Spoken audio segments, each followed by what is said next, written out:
AI ও রোবটের যুগে প্রবেশ করল ইউক্রেন। রাশিয়ার সঙ্গে দীর্ঘমেয়াদী যুদ্ধে সেনাবাহিনীতে লোকবল সংকট ও যুদ্ধের ধরন পরিবর্তনের কারণে রোবটিক প্রযুক্তির উপরে নির্ভরতা বাড়াচ্ছে ইউক্রেন।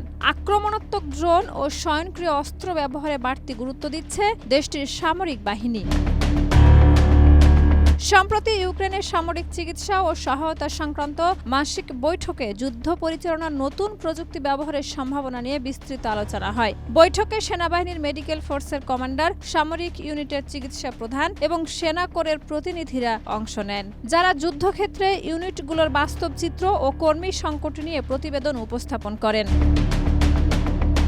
বৈঠকে উল্লেখ করা হয়, ভবিষ্যতের লড়াইয়ে মানববিহীন রোবোটিক সিস্টেম ও স্থলভিত্তিক গ্রাউন্ড রোবোটিক কমপ্লেক্স জিআরসি বড় ভূমিকা রাখতে পারে। এরই অংশ হিসেবে 2025 সালের মধ্যেই অন্তত 15,000 রোবোটিক প্ল্যাটফর্ম মোতায়েনের পরিকল্পনা করেছে ইউক্রেন।